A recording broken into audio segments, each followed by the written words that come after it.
ቤተክርስቲያን ስትሄድ አትሰቀቅም። ምንም ሆነ ሂድ፣ ሌባሁን፣ አመንዝራሁን፣ ነፍሰ ገዳይሁን፣ ቀማኛሁን፣ ምን ሁን ወደ ክርስቶስ ቤት ስትመጣ ሊፈረድብህ አትመጣም። ሊምርህ ነው ያመጣ። የልብ መድኃኒት ለኩላሊት አይሆንም። ለኩላሊት የሚሆነው ለጨጓራ ይታዘዛል። ለሌላ መሆኑስ ቀርቶ ሳይድ ኢፌክቱ በቀረል። የእግዚአብሔር ቃል ግን ለሁሉም በሽታ የምናዘው አንድ መድኃኒት ነው። መድኃኒቱ አንድ ነው። ለሁሉም በሽታ ይታዘዛል። አንድ ሰው የእግዚአብሔር ስለሆነ ጤና ያገኛል ማለት አንችልም። የእግዚአብሔር ባለመሆኑ ጤና ያጣል ማለትም አንችልም። ታማችሁ ጸበል ተጠምቃችሁ ስላልዳናችሁ እግዚአብሔር ትቷችሁ አይደለም። ስለዳንም ከሰው ለይቶ እግዚአብሔር ስለወደደን አይደለም። መከራ ትዕግስት ያስተምራል፣ ትዕግስትም ተስፋን ያስተምራል። ተስፋ ደግሞ አያሳፍርም ይላል። ቤተ ክርስቲያን የመሄድ የመጀመሪያው መስፈርት ምን እንደሆነ ታውቃላችሁ? ምህረት ማድረግ። ምህረት የሌላቸው ሰዎች ምህረት አያገኙ። ቤተ ክርስቲያን ስትሄዱ ማንንም የሚከስ ሕሊና ሊኖረን አይገባም። ምህረት ሳይኖረን እግዚኦ ማረነ ማለት ምህረት ሳይኖረን ማሪ ትላል። አትምርም ቢያንስ ተው ይተውላችኋል። ይቅር በሉ ይቅር ይላችሁ። ወንዶች በሽታቸው ምንድን ነው? ዝሙት። ሴትን ባዩ ቁጥር በዝሙት መነደፍ ማለት። ሴቶች የእነሱ በሽታቸው ምንድን ነው? ትውስፍት፣ ጌጥ ማብዛት። የካህናት በሽታቸው ምንድን ነው? ትዕቢት። አይምሯችን ረቂቅ፣ እግዚአብሔርን የሚያሰላስል፣ ስለ እግዚአብሔር የሚያስል፣ ስለ እግዚአብሔር የሚናገር፣ ስልጣናችን ምጡቅ፣ ተወዳዳሪ የሌለው ማለት ነው። ባላንጣ የማይነሳበት። እኛ ያሰርነውን መንግስት አይፈታው ይላል። እንዲህ ያሉ ይታበያሉ። የመነኮሳት በሽታቸው ደግሞ ምንድነው? ስስት ነው።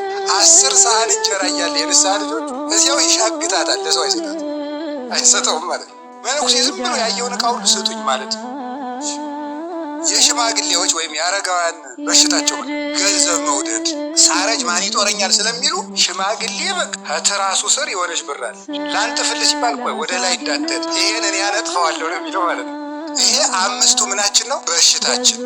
ሁሉም አይነት በሽታ ከቤተክርስቲያን በታች ነው። ቤተክርስቲያንን የሚያሸንፋት ኃጢአት የለም። ምንም የኃጢአት ማህበር ቢኖር ከጌታችን ከኢየሱስ ክርስቶስ ደም በላይ የሚሆን ኃጢአት የለም። ምንም ነገር ቢሆን በሱ ደም ይደመሰሳል። ምንም ኃጢአት ከእግዚአብሔር ይቅርታ በታች። የሥላሴን ስም ማጥናት መማር፣ በሥላሴ ስም መመካት፣ በአብ በወልድ በመንፈስ ሲበሉ አማትቦ መብላት፣ ከቤት ሲወጡ አማትቦ መውጣት። ወደ ቤት ስትገቡ የራሳችሁ ቤት እንኳ ቢሆን አማትባችሁ መግባት። ውላችሁ ወጥታችሁ እንኳ ቢሆን ተመልሳችሁ ስትገቡ አማትባችሁ መግባት። የራሳችሁን እስክብሪቶ ለሰው አውሳችሁ እንኳ ቢሆን ሲመለስ አማትቦ መቀበል። የትም ቦታ ላይ የሥላሴን ስም ማህተም ማድረግ። የጌታችን መድኃኒታችን ኢየሱስ ክርስቶስን ስም መጥራት። ሰይጣን ኢየሱስ እንደሚባል ስም አድርጎ የሚጠራው ነገር የለም። ታውቃላችሁ? ይሄ እውነት ነው። የእግዚአብሔር ልጅ ጌታዬ ኢየሱስ ክርስቶስ ሆይ ማረኝ ሲባል ከሰማይ በታች ከምድር በላይ ከምድር በታች ያለ ጉልበት ሁሉ ለኢየሱስ ክርስቶስ ስም ሊሰግድ ይገባል። ስለዚህ በጌታችን በኢየሱስ ክርስቶስ ስም መመካት፣ ስሙን ጠርቶ መተኛት፣ ስሙን ጠርቶ መውጣት፣ ትራንስፖርት የሚሆን መንገድ ላይ የሚሆን የእሱን ስም እየጠሩ መሄድ። በኢየሱስ ክርስቶስ ስም ድል የማይነሳ ጋር ማሞክር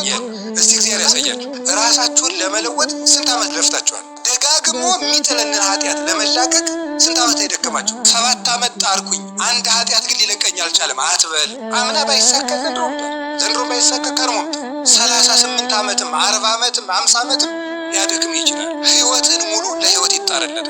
ደግሞ ጌታችን ኢየሱስ ክርስቶስ እንራመድ እንጂ ከቤተክርስቲያን ብቻ እንውጣ እንጂ አንድ ቀን ይመጣና ልጄ ተነስ ማለቱ አይቀርም። እድገት ነው ክርስትና፣ እድገት ነው እንጂ አንድ ጊዜ የተወሰነ ወይም እድል አይደለም። እንደ እድል ተሰጥቶ አንድ ያለቀ ነገር አይደለም። ድኛለሁ አይደል ብለህ የምትኖረው አይደል። ሁልጊዜ መዳንህን ከክርስቶስ ጋር ይዘህ የምትቀጥለው ስትወድቅበት የኖርከው ስጋ ወደ ስህተት ሲጥልህ፣ ወደ ዝሙት ሲጥልህ፣ ወደ ሌብነት ሲጥልህ፣ ወደ ውሸት ሲጥልህ፣ ወደ እንቅልፋምነት ሲጥልህ፣ ወደ ሆዳምነት፣ ወደ ዘረኝነት፣ ወደ ስድብ ሲጥልህ የነበረውን ስጋ ተሸከመው። አሁን ግዛውና ወደ ገነት